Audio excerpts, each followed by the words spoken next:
ଭୁବନେଶ୍ୱର ଓଡ଼ିଶାର ଐତିହ୍ୟ ଓ ସଂସ୍କୃତି ବହୁ ପୁରାତନ। ଐର ଖାରବେଳଙ୍କ ସମୟରୁ ଆରମ୍ଭ କରି ପାଇକ ବିଦ୍ରୋହ ପର୍ଯ୍ୟନ୍ତ ଅନେକ କୀର୍ତ୍ତିରାଜି ଆଜି ବି ଲୋକଲୋଚନ ଆଢ଼ୁଆଳରେ ରହିଯାଇଛି।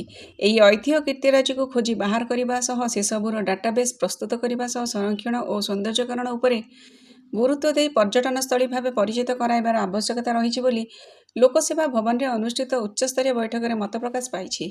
ଆଜି ଲୋକସେବା ଭବନସ୍ଥିତ ଆଇନ ବିଭାଗ ସମ୍ମିଳନୀ କକ୍ଷରେ ଉପମୁଖ୍ୟମନ୍ତ୍ରୀ ଶ୍ରୀମତୀ ପ୍ରଭାତୀ ପରିଡ଼ା, ଆଇନ ପୂର୍ତ୍ତ ଓ ଅବକାରୀ ମନ୍ତ୍ରୀ ଶ୍ରୀ ପୃଥ୍ୱୀରାଜ ହରିଚନ୍ଦନ, ଓଡ଼ିଆ ଭାଷା ସାହିତ୍ୟ ଓ ସଂସ୍କୃତି କ୍ରୀଡ଼ା ଓ ଯୁବସେବା ଏବଂ ଉଚ୍ଚଶିକ୍ଷା ମନ୍ତ୍ରୀ ଶ୍ରୀ ସୂର୍ଯ୍ୟବଂଶୀ ସୁରଜ ଏବଂ ସମ୍ପୃକ୍ତ ବିଭାଗର ଅଧିକାରୀମାନଙ୍କୁ ନେଇ ରାଜ୍ୟରେ ଥିବା ପୁରାତନ ଐତିହ୍ୟ ସ୍ମାରକ ସବୁର ସୁରକ୍ଷା, ସଂରକ୍ଷଣ ଓ ସୌନ୍ଦର୍ଯ୍ୟକରଣ ନେଇ ବୈଠକ ଅନୁଷ୍ଠିତ ହୋଇଥିଲା।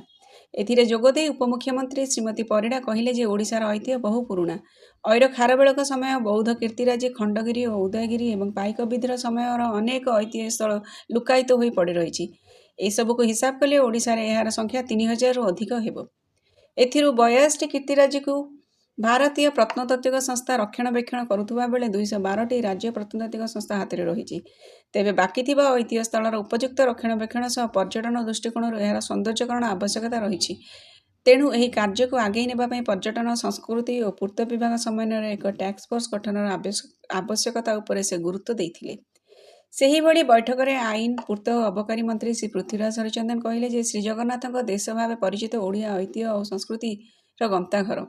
ଏହାର ପ୍ରତ୍ୟେକ କୋଣ ଅନୁକୋଣରେ ଐତିହ୍ୟ, ପୁରାତନ କୀର୍ତ୍ତିରାଜି ଭରି ରହିଛି।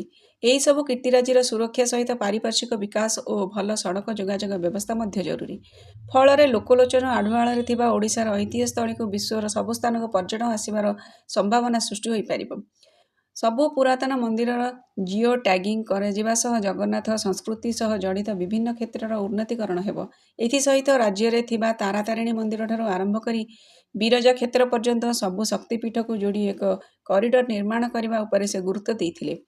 ଏଥିଲାଗି ବହୁ ପୁରାତନ ଐତିହ୍ୟ ସ୍ଥଳୀର ପ୍ରୋଫାଇଲ ପ୍ରସ୍ତୁତି ଉପରେ ମନ୍ତ୍ରୀ ଶ୍ରୀ ହରିଚନ୍ଦନ ଗୁରୁତ୍ୱ ଦେଇଥିଲେ। ବୈଠକରେ ଓଡ଼ିଆ ଭାଷା, ସାହିତ୍ୟ ଓ ସଂସ୍କୃତି ମନ୍ତ୍ରୀ ଶ୍ରୀ ସୂର୍ଯ୍ୟବଂଶୀ ସୁରଜ କହିଲେ ଯେ ପୁରାତନ ଐତିହ୍ୟ ସ୍ଥଳୀର ଗଣନାରେ ଓଡ଼ିଆ ଆଗରେ ଥିବାବେଳେ ସେହି ଅନୁସାରେ ଆମ କୀର୍ତ୍ତିରାଜି ଲୁଟ୍ରେ ମଧ୍ୟ ଆମେ ସର୍ବଭାରତୀୟ ସ୍ତରରେ ପଛରେ ନାହୁଁ।